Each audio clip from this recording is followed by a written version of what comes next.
periodistas que dicen la verdad pero a medias, hay que ponerles otro nombre. Yo hablo de los verdaderos periodistas. Hay cantidad de radios como esta que se juegan, que les cuesta, que es un esfuerzo enorme, pero que siguen estando en el aire. Me parece que eso es lo que hay que reivindicar. Radio Caput. Yo hablo de los verdaderos periodistas. Esas cosas. Mandanos un WhatsApp. Mandanos Sarasa y Noticias. 11 65 16 44 46. Radiocaput.com. Estás conectado. Estás en Caput. Leo Greco con K. Por Radio Caput. Lucía Echevarría, la famosa escritora mexicana, dijo en una entrevista que murciélago era la única palabra del idioma español-castellano que contenía las 5 vocales. El señor José Fernando Blanco Sánchez envió una carta a un periódico dando un repaso a la escritora y escribiendo varias palabras con las 5 vocales. Frene la euforia.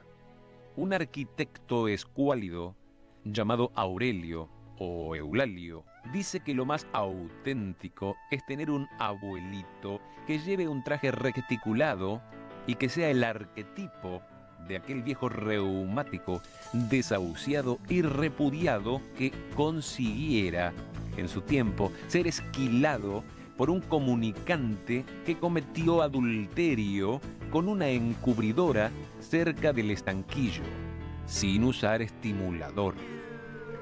Señora escritora, si el peliagudo enunciado de la ecuación la deja irresoluta, olvide su menstruación y piense de modo jerárquico. No se atragante con esta perturbación que no va con su milonguera y meticulosa educación y repita conmigo, como diría Cantinflas, lo que es la falta de ignorancia. Postdata, no se olvide de neumático.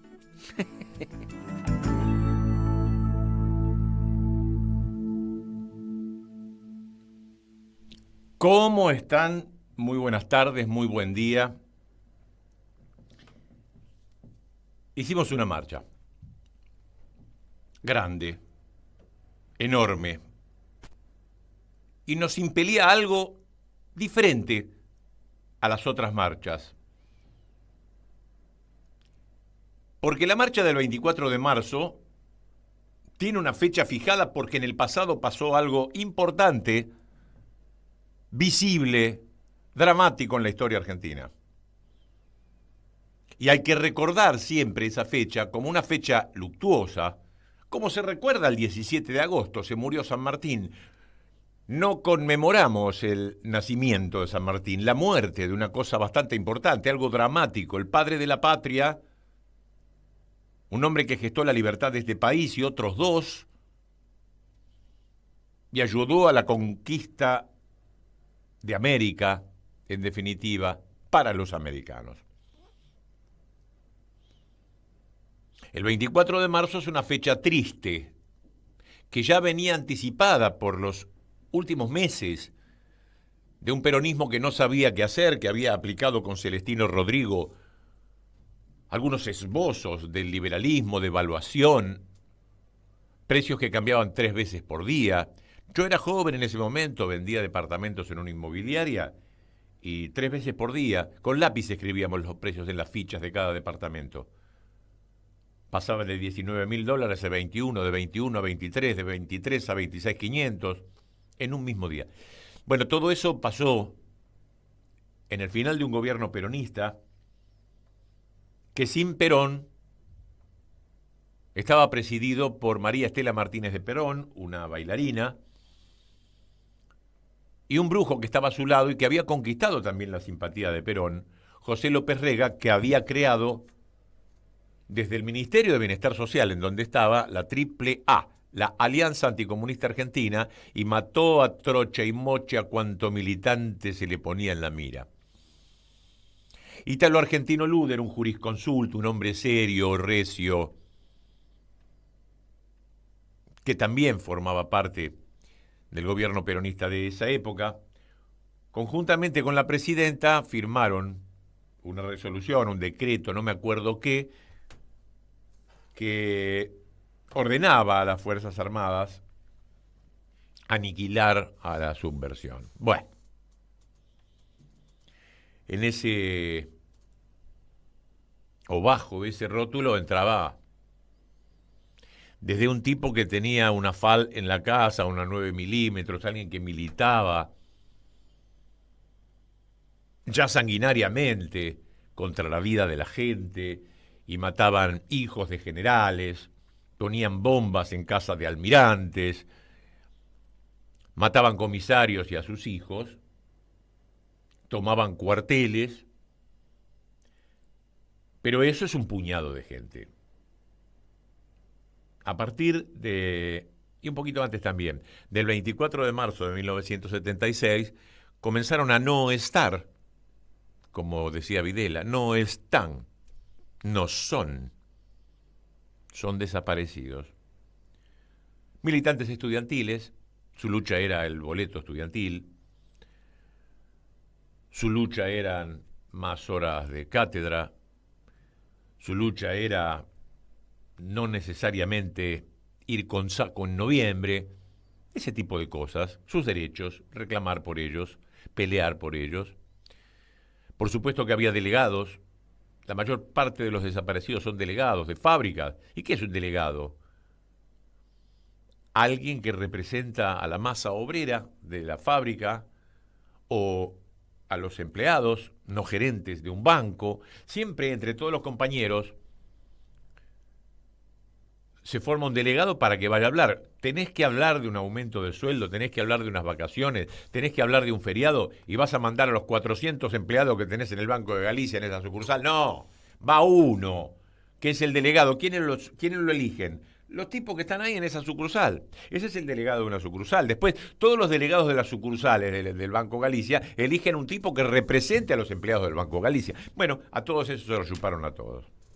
Lo que les jodía era eso. Tipos que vengan a pedir un aumento de sueldo. Les jodía dar guita a los que ya tienen mucha. Y eso sucedía en las fábricas de autos, en la fábrica de dulce de leche, en los bancos, los empleados de comercio. E iban desapareciendo los tipos molestos, no los tipos que tenían una 45 entre medio de las piernas, ¿entiende? Los tipos molestos, estudiantes, en segundo lugar, un montón de personas. Además, los que figuraban en la libreta, no teníamos celular en esa época, y si vos figurabas en la libreta de un tipo que estaba desaparecido, o sea, detenido, desaparecido, primero estaba 6 meses y lo tenían torturándolo para que diga nombres y qué sé yo, quizás porque estaba en una libreta o quizás porque ya no podías más de resistir la picana en los huevos o en los pezones, decías nombres como para que te dejen de picanear, y así caían los demás. Por supuesto que cayeron algunas personas que tenían propiedades, lanchas, autos, campos. Y si desaparecemos a toda la familia, podemos quedarnos con todo esto. Esto pasó, está registrado. Principalmente la Marina hacía eso, que estaba bajo el mando de Emilio Eduardo Macera. Y todo lo que ayudase a enriquecerse o a satisfacer la enfermedad mental de estos tipos que disfrutaban de torturar, bueno, sucedió impunemente. En aquella época, ellos creían que impunemente. Por supuesto que trataban de meter a todos los subalternos en ese compromiso, que después se transformó en un compromiso de silencio. Sí, porque los aviones de la muerte no era un grupo de 3 pilotos que los miércoles iban a buscarlos a la ESMA, los llevaban en un camioncito, los metían en un avión como ese que hemos comprado en la época de Cristina y demás, hace un año, como para recordar qué aviones eran, y se los llevaban semidrogados y ya un poquito antes de tirarlos al mar. Según cuenta el comandante Chilingo, uno de ellos, le daban ya una dosis bastante fuerte de anestesia, le sacaban la ropa para que no suceda lo que sucedió por los 60, que tiraron también tipos al mar, pero no hay mentira que pudiese cubrir diciendo que eran unos coreanos que estaban ahí disputándose la pesca porque tenían monedas argentinas en el bolsillo. Entonces esto no tenía que pasar. Estos milicos, de los cuales algunos todavía están presos y otros tienen prisión domiciliaria, lo que hacían era desvestirlos para ya tirarlos desnudos. Nadie puede saber quiénes son estos tipos, y si se los comen las pirañas, mejor, y los tiburones, mucho mejor. Bueno, esto sucedió, pero no eran 3. Casi toda la fuerza, de los comandantes, no sé si eran pilotos de la Marina o de la Fuerza Aérea, ahora te toca a vos, Gonzalo, y ahora te toca a vos, y mañana te toca a vos, y complicaron a muchos, a todos, porque todos tenían que saber, era una orden, ahí está la obediencia de vida, era una orden del superior, bueno, tengo que ser yo el piloto, bueno, tengo que ser yo el que se encargue de todo esto, y era el médico que suministraba los somníferos, era un tipo que pertenecía a la fuerza. Bueno, en medio de los últimos meses de los milicos, 3, 4 meses, ya se comenzaban a hacer las denuncias, pero no todo el mundo denunció. No todo el mundo denunció en esa época porque tenés miedo. A ver si yo denuncio y este Alfonsín al final dura un mes y vienen ahora por mí. Mucha gente no denunció. Mucha gente con legítimo miedo no lo hizo. Más aún estando Alfonsín, que creó la CONADEP,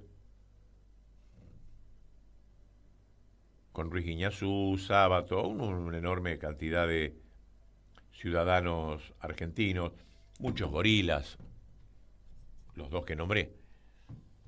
Pero no le resta seriedad a ese laburo que rescata denuncias. Pero esos son los que se atrevieron a hacerlo. Hay otros que callaron, y callaron para siempre. Están a tiempo de hacerlo, pero no le podemos reclamar más. Y de ahí viene la pelea de las cifras. En un rato te voy a dar exhaustivamente algo para que sea un viral. Hagámoslo viral, hagamos que Caput llegue hasta Noruega en todo caso, porque te voy a dar el porqué 30.000. Te voy a dar el porqué. La marcha fue multitudinaria. Dije diferente a las demás porque las demás tienen que ver con el pasado. Las demás tienen que ver con recordar ese 24 de marzo del 76, cuando derrocan a Isabel Martínez de Perón y se roban el poder Videla, Macera y Agosti. Y lo sucedieron otras tríadas de militares y llevaron adelante un proceso de endeudamiento y de negociados que tenía Martínez de Oz en la cabeza y la Embajada de Estados Unidos, Henry Kissinger y demás, y ellos fueron los pelotudos que tenían las armas, defendieron ese modelo que nada tiene que ver con el nacionalismo que me quieren vender los milicos que tienen. No, el nacionalismo milico en Brasil estuvo bárbaro.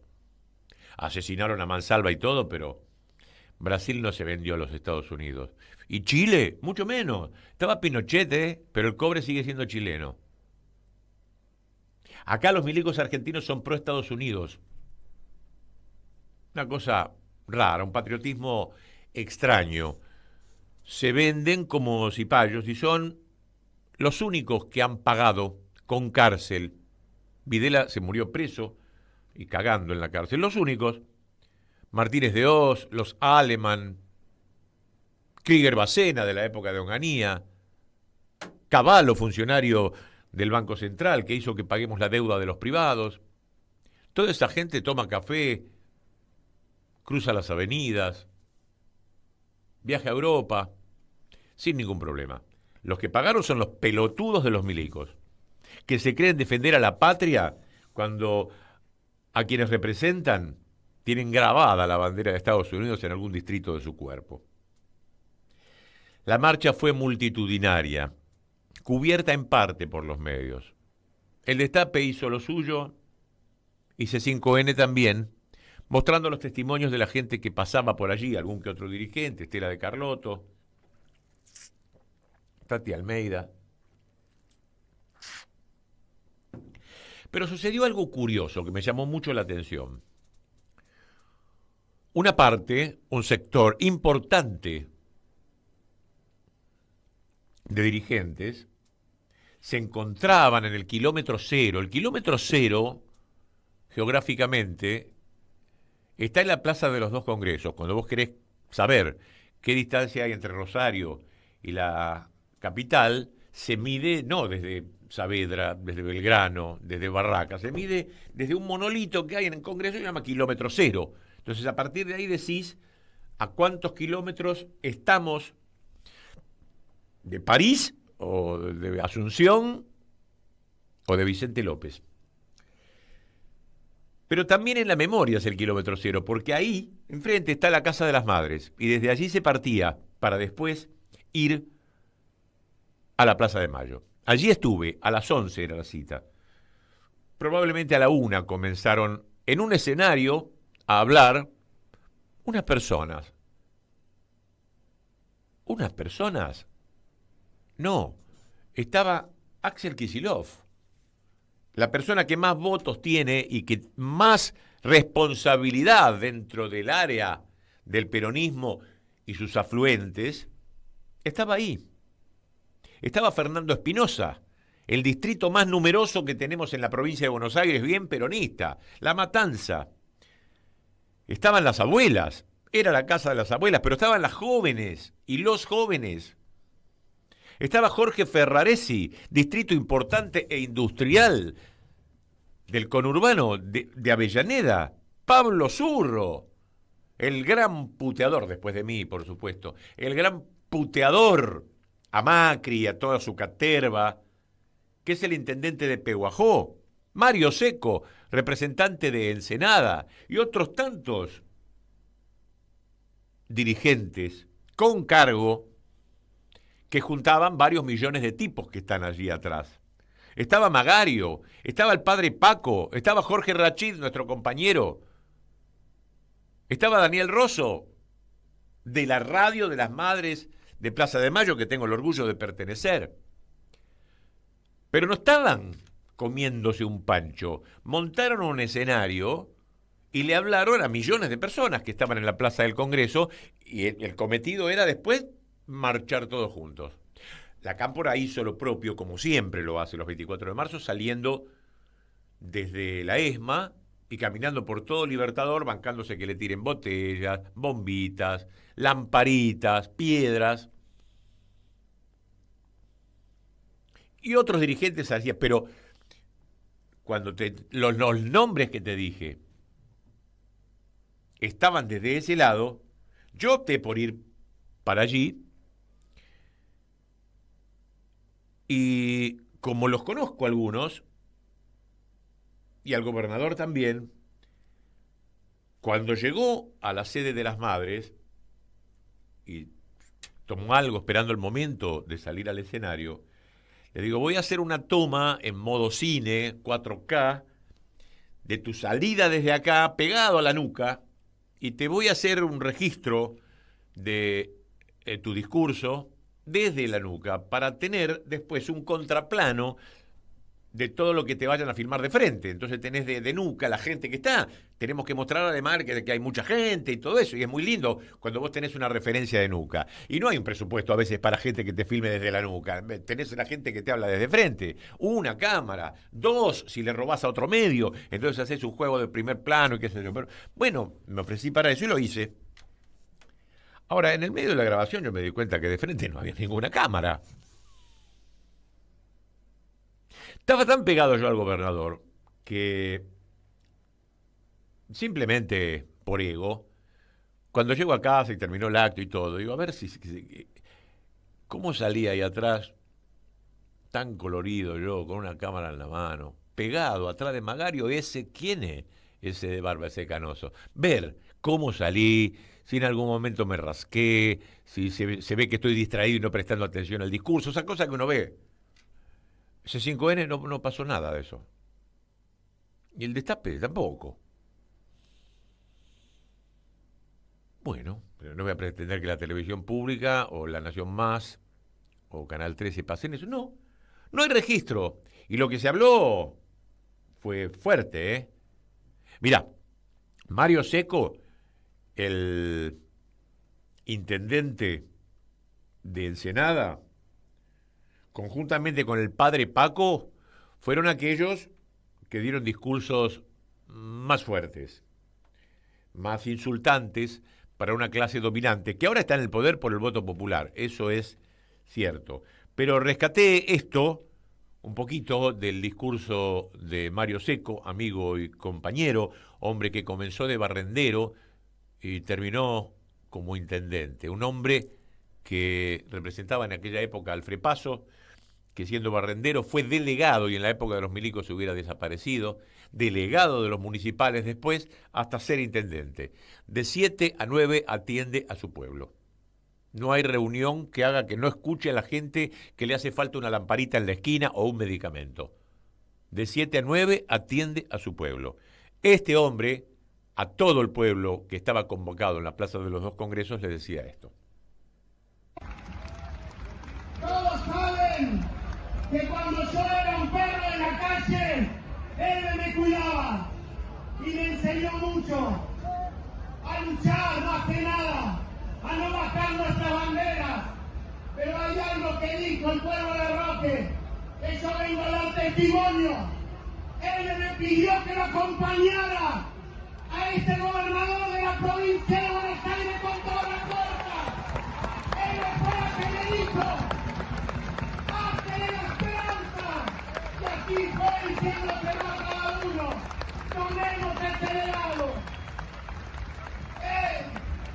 Nuestro gobernador Axel es nuestra esperanza, compañeros y compañeras. A luchar con fuerza. Nadie nos tiene que enseñar nada. Pasamos siempre por lo mismo. Son los mismos hijos de puta que hoy están en el gobierno. Estudiaron la dictadura. No tengamos miedo. El miedo se saca en la calle, luchando, como siempre lo hemos hecho, compañeros, mirando la cara. Gracias a todos.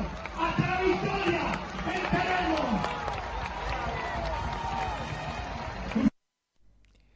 Muy bien, hasta ahí Mario Seco, el intendente de Ensenada, gran compañero.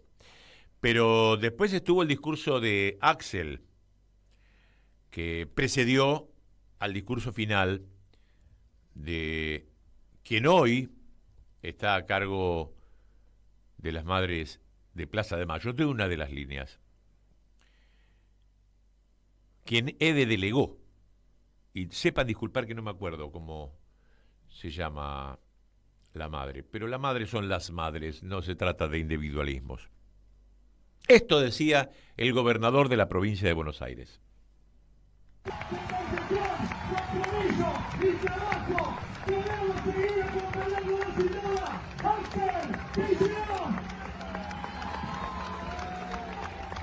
Compañeros, compañeras, creo que algunos pensaban, especulaban o soñaban con que este 24 nos habían torcido el rumbo, que nos habían convencido de varias cosas que vienen diciendo hace tiempo.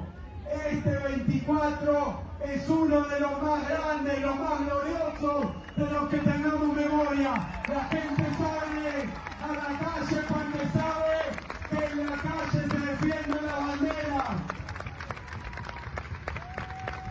Pero es un 24 difícil también, porque es el segundo 24 sin la que nos mostró desde un comienzo, desde todos los escenarios, en todas las situaciones, la que nunca dijo algo en lo personal que no coincidiera con lo que decía en público. Le dedicamos de nuevo este 24 a la compañera Eve,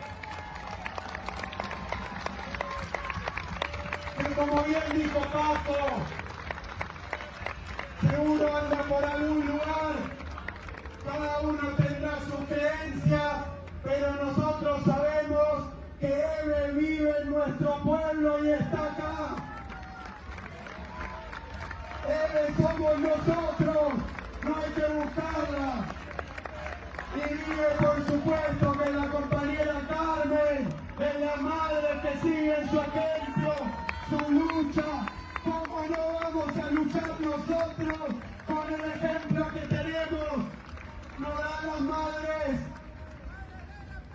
Así que, antes de darle la palabra a la compañera, quiero decir primero que estos días andan diciendo que en Argentina hubo una guerra, de nuevo que hay dos demonios, vuelven y vuelven con lo mismo, pero que entiendan bien, los que fueron juzgados y presos es por desaparecer, es por torturar,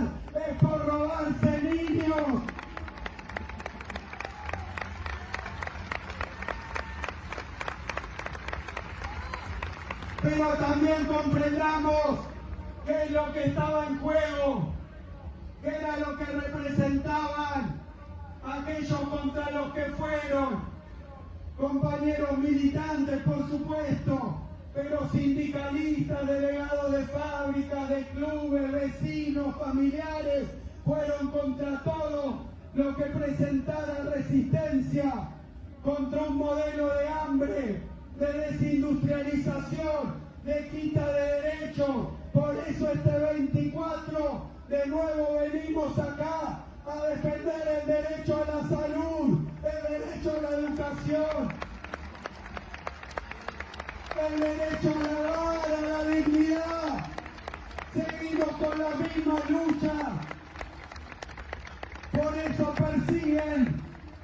Y es un 24 complicado, porque hace unos días nos enteramos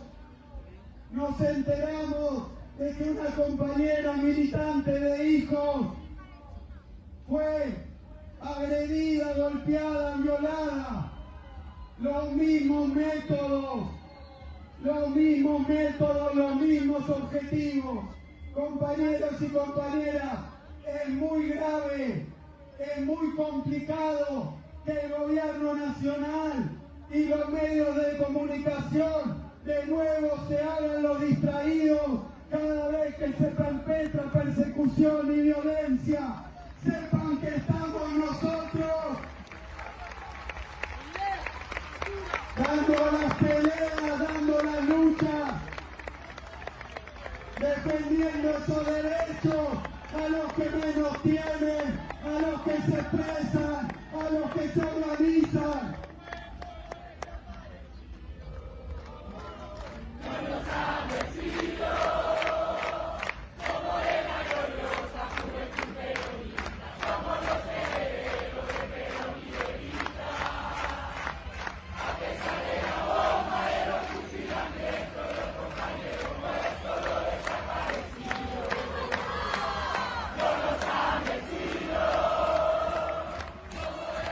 Compañeros y compañeras, sabemos que la situación es difícil y es complicado reconstruir una alternativa desde el campo popular, pero nunca olvidemos que el peronismo gobernó y con Néstor hace 20 años bajó los cuadros con Cristina, dijeron basta de impunidad y recuperaron ingresos, trabajo, soberanía. No nos podemos olvidar, no lo podemos dejar pasar. Así que este 24 también es un 24 por la soberanía argentina, Malvinas. Es un 24 por la soberanía en el río Paraná. Es un 24 para que sea el canal Magdalena.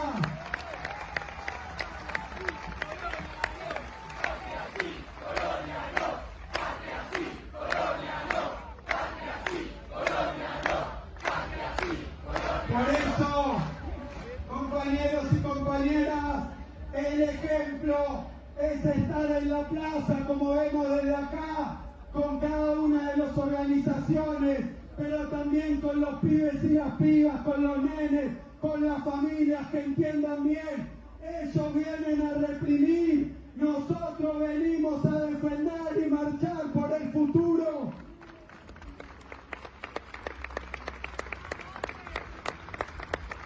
Así que este 24, porque hace falta de nuevo, venimos a reafirmar por último que fueron 30.000 compañeros y compañeras. Por la memoria, la verdad y la justicia están presentes. Y siempre. Ahora y siempre. Ahora y siempre.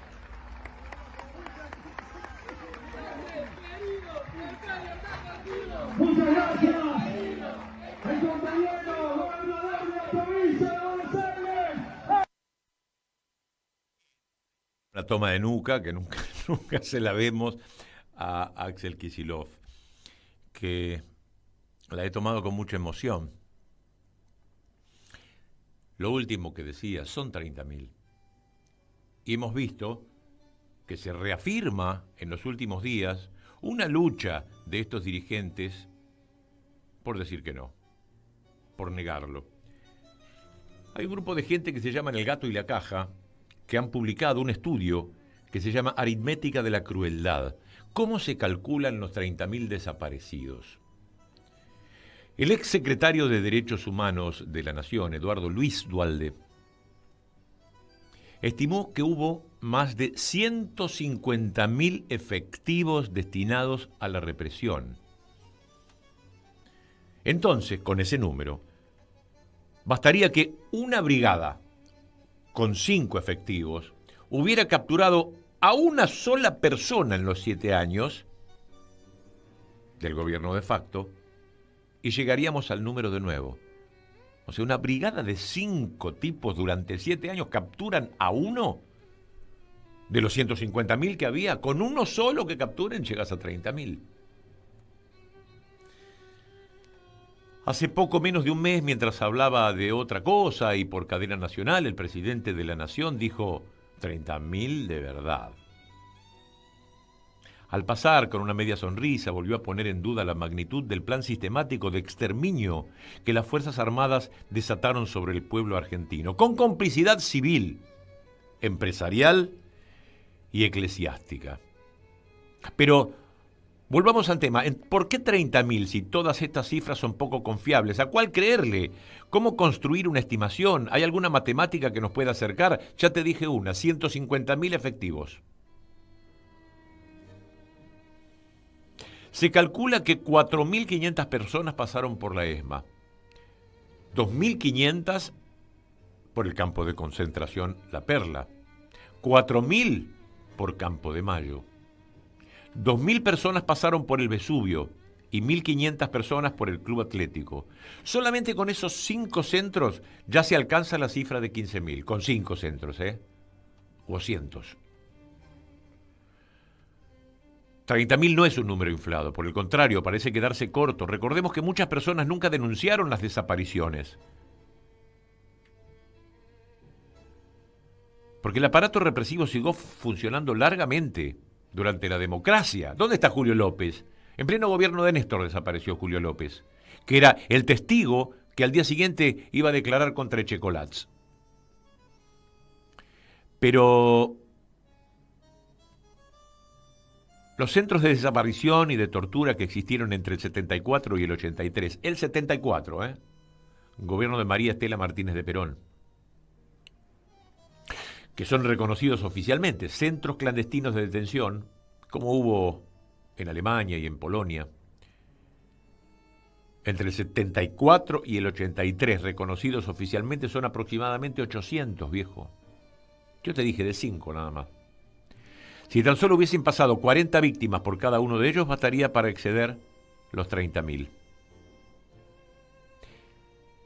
En última instancia, esto es una responsabilidad del Estado, aunque los únicos que pueden confirmar el número exacto de desaparecidos son los perpetradores, los que hicieron un pacto de silencio, por eso querían que casi todos participen. Muchos intentaron reconstruirlo. Sin embargo, el carácter clandestino de la represión hace que sea una tarea imposible. ¿De dónde hay datos? Un informe secreto del agente chileno Clavel decía que eran 22.000 en el 78. En el 79, en la Embajada de Estados Unidos, estaba el dato de que eran 20.000. En el 78, la Embajada del Vaticano, o sea, la Nunciatura, sabía que eran 15.000. Rodolfo Walsh, en su carta del 77, habla de 15.000. La CONADEP, creada por Alfonsín para recoger denuncias y comenzar con los juicios, los que se animaron, 8.961. Había una organización de Graciela Fernández Meijide, madre de desaparecidos, gorila, del tamaño de un cañón. Había recogido testimonios de 7.954. El New York Times decía 7.000 y la Comisión Internacional de Derechos Humanos recogió 5.580 denuncias. Pero lo más interesante que discutir la cifra es ver su composición. ¿A quiénes temían tanto nuestros dictadores que movilizaron el poder del Estado para desaparecerlos? ¿Quiénes les molestaban? La vicepresidenta actual nos hace creer que eran todas personas con metralletas, con granadas en la casa.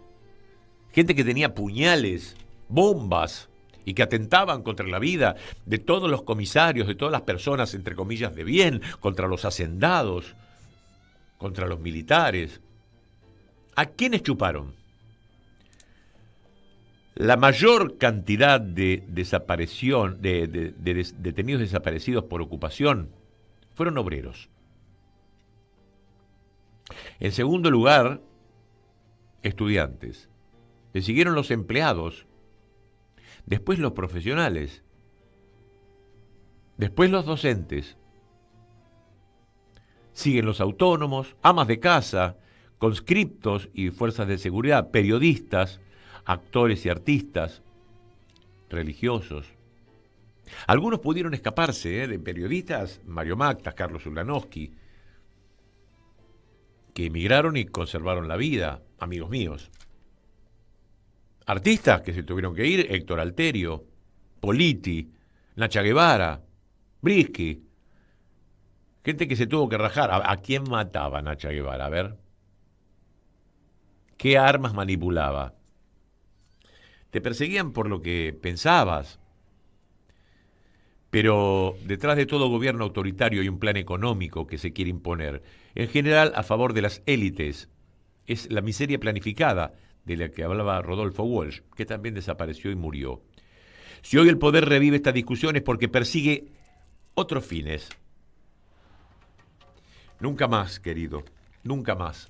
Siempre es para defender un plan económico y matar, desaparecer, ningunear, ensuciar, como se hace ahora, a los que luchan para defender sus derechos, a los que reclaman un mendrugo de pan, un techo, una vida digna, un baño, comida para sus hijos, estudio, universidad gratuita. Y hoy no tienen la mano que sedienta Patricia Bullrich quisiera utilizar de reprimir a esa gente, encerrarla, quitarla. No. Hacen otra cosa, tienen los medios. Es ensuciar al periodismo valiente y a los dirigentes. Hasta inclusive te diría, no transmitir la palabra de Axel Kicillof.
Y en el interior también, replicó, y hubo en cada plaza una concentración, mayor o menor, aquí multitudinaria. Le pregunto a mi compañero y amigo Osvaldo Gadban en Córdoba, ¿qué tal anduvo la cosa por allá? ¿Qué tal, Osvaldo? Buen día.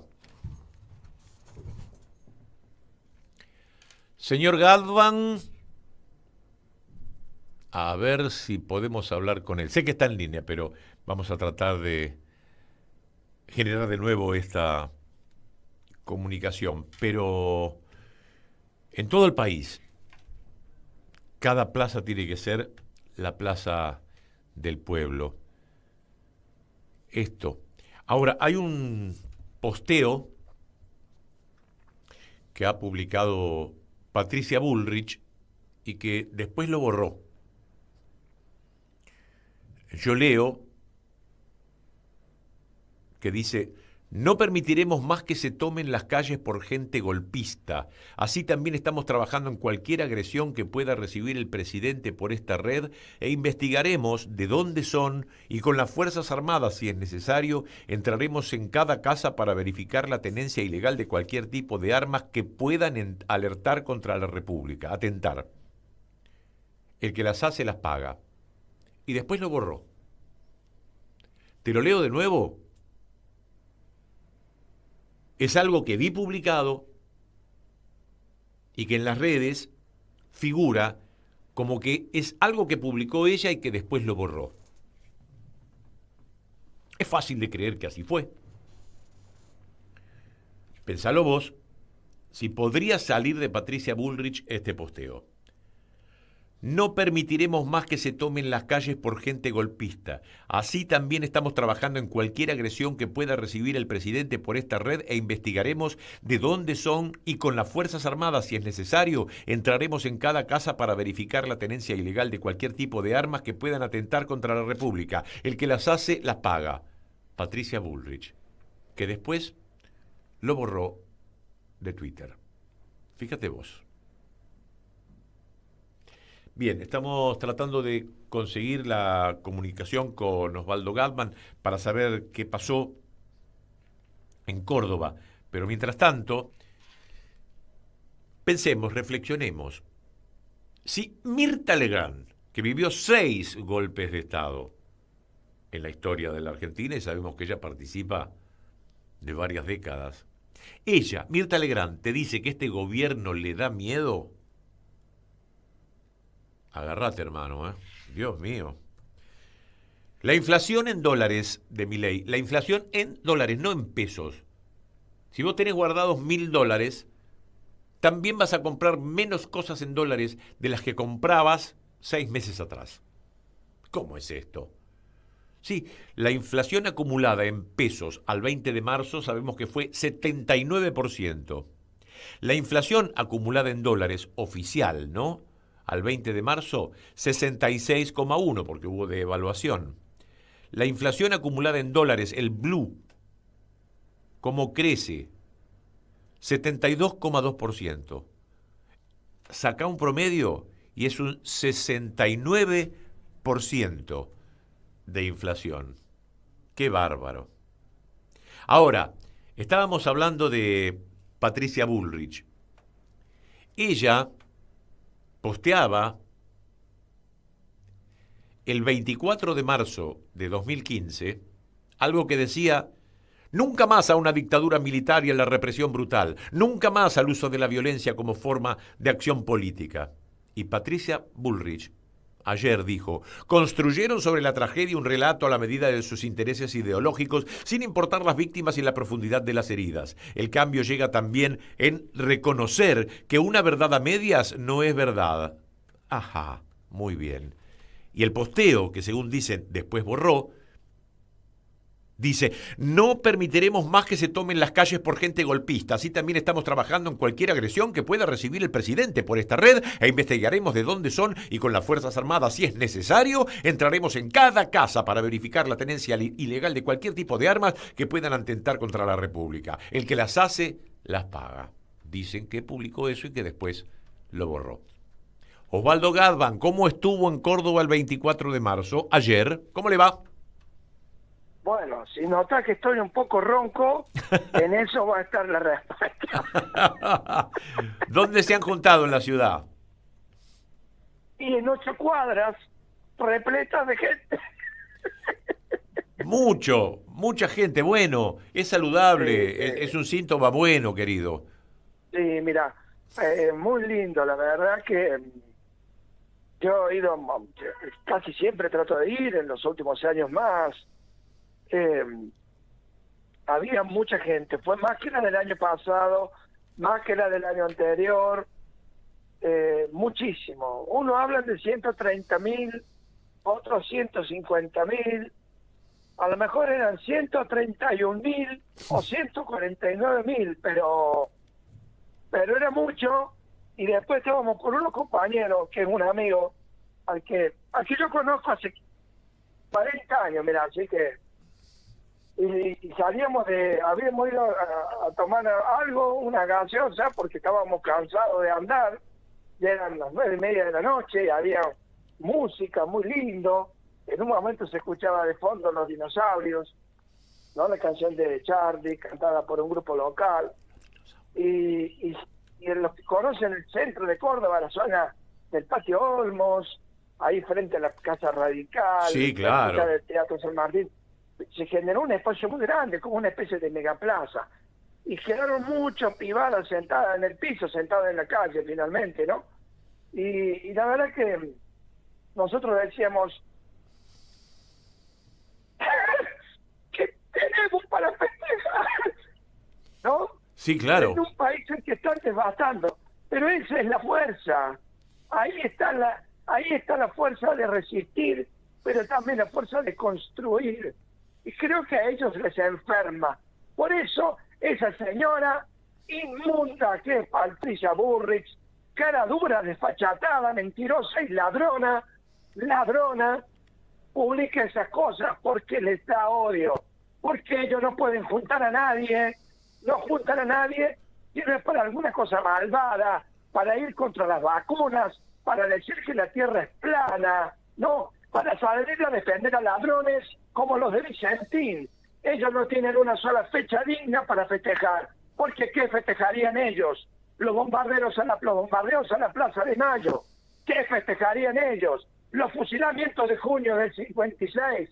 ¿Qué festejarían ellos? La noche de los bastones largos, cuando golpeaban a los palazos a la Policía Federal, a los científicos y a los docentes de las universidades nacionales. ¿Qué festejarían ellos? El golpe, justamente el golpe que no se dio para derrotar a la subversión o a los grupos armados que ya habían sido derrotados, que eran grupos ínfimos, en un país de 25 millones de habitantes y que tenían más de 400.000 miembros de Fuerzas Armadas y de Seguridad, y ya no quedaban más que un puñado. No hacía falta dar un golpe de Estado si la idea era terminar con la lucha armada, entre otras cosas, porque muchos de los atentados los organizaba el Tata Joffre, su hermano, y toda esa banda de asesinos y ladrones. Creer que todos los atentados que se adjudicaron a grupos armados fueron realizados por los grupos es falso. Muchos de los atentados fueron hechos por la banda de ladrones y asesinos de la que formaba parte el Tata Joffre, que por sobre todas las cosas es un miserable agente extranjero. Un miserable agente extranjero. En Francia, en Alemania, en los Estados Unidos o en Inglaterra, el Tata Joffre ya hubiera sido condenado a cadena perpetua, a fusilamiento o a la silla eléctrica.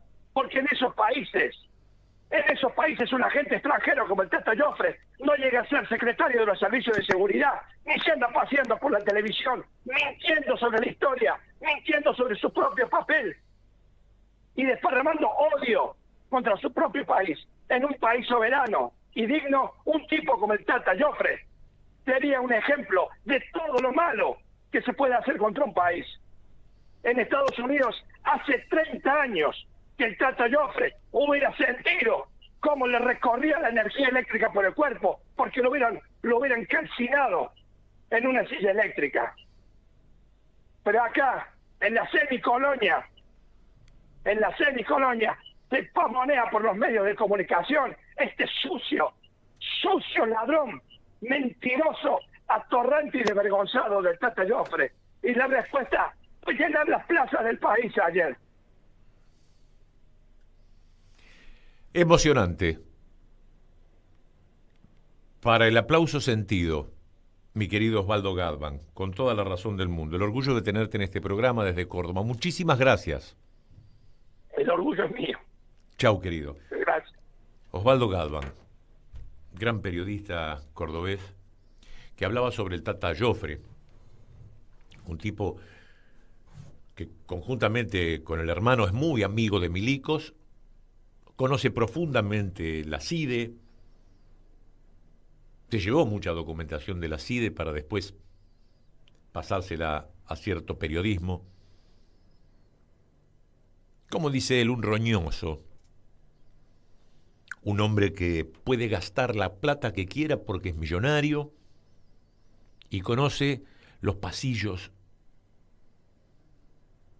de las cloacas, pero muy amigo de los milicos, y pone milicos en las oficinas de inteligencia. Puso milicos, es amigo de milicos, justifica lo actuado.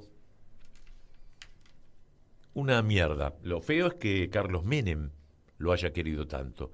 Pero bueno, hay gente que todavía reivindica a Carlos Menem. Hay gente que glorifica a Pichetto. Bueno, es esa parte del peronismo que a mí no me gusta. Siendo peronista, lo digo como afiliado. Esa parte del peronismo no me gusta. Y esa parte del peronismo me ve a mí como un pigmeo dentro de todo esto, o lo ven a Máximo o a Axel como no peronistas, y a Cristina como la gran responsable de las derrotas y bla, bla, bla, bla, bla, bla, bla. Cualquier parte del peronismo, inclusive esa, ojalá tengan el apoyo que tiene un Axel. ¿Por qué será?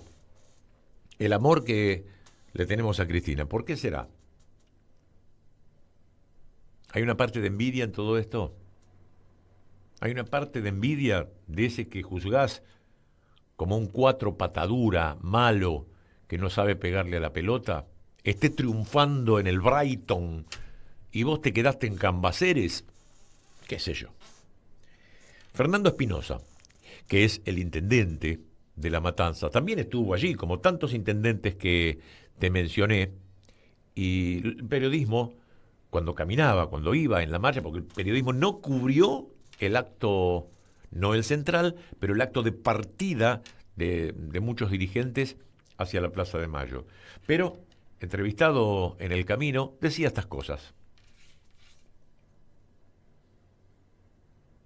Don Fernando, ahí lo tenemos, bueno, ahí va. Una multitud otra vez salió a las calles de la Argentina, no solamente acá en la Plaza de Mayo, sino en todas las ciudades, en todas las provincias argentinas, a ratificar memoria, verdad, justicia y lucha.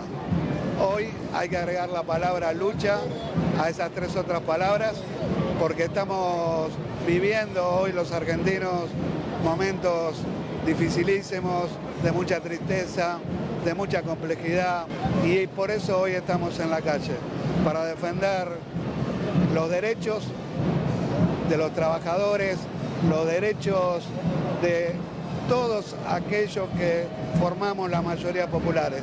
Con un presidente como el presidente Milei, que en 100 días destrozó la mayoría de los sueños y la dignidad de la mayoría de todos los argentinos, y hoy queremos hacer un puente entre aquella generación gloriosa de los 30.000 compañeros detenidos desaparecidos y esta marea, estos cientos de miles de jóvenes que salieron a la calle para no permitir que quieran terminar con la clase media y que quieran generar que los trabajadores, que los jubilados pasen a ser indigentes.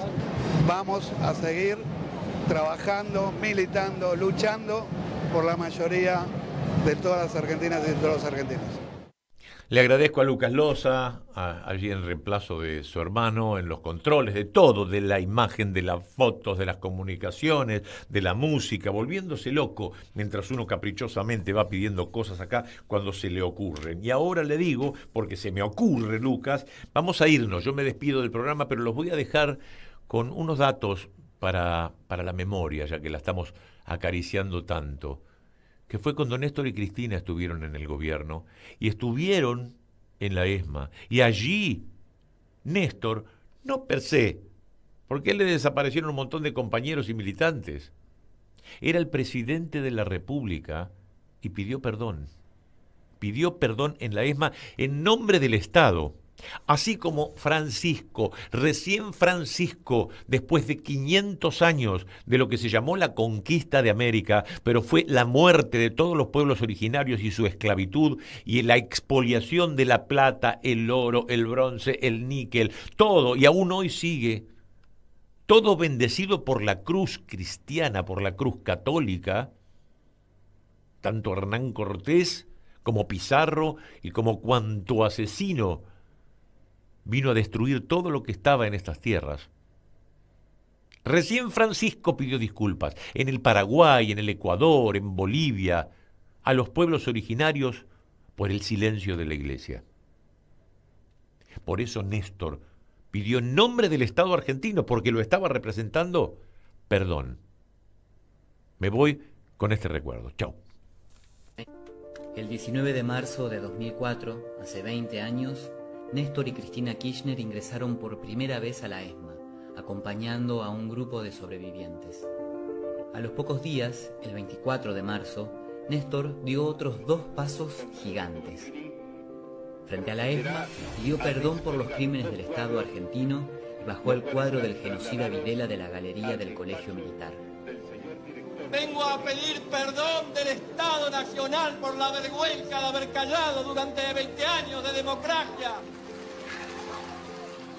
Inaugurada en 1928, en la Escuela de Mecánica de la Armada, funcionó el mayor centro clandestino de detención, tortura y exterminio de la dictadura militar, iniciada en marzo del 76.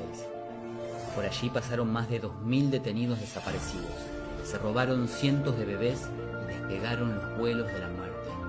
A partir de los testimonios de los sobrevivientes, conocidos durante el juicio a las juntas en 1985, la ESMA se convirtió en un símbolo mundial del horror.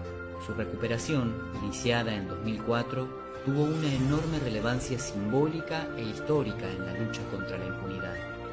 Desde entonces, la ex-ESMA se convirtió en un predio abierto a la comunidad, donde hoy tienen su sede organismos de derechos humanos. 11 años después de aquel primer día, el 19 de mayo de 2015, Cristina inauguró el Museo Sitio de Memoria ESMA, que funciona donde se encontraban el casino de oficiales y los espacios de detención Capucha y Capuchita, utilizados para las detenciones ilegales. En 2023, el museo fue declarado Patrimonio de la Humanidad por la UNESCO, un reconocimiento internacional a la lucha de la sociedad argentina por la construcción de la memoria, la verdad y la justicia.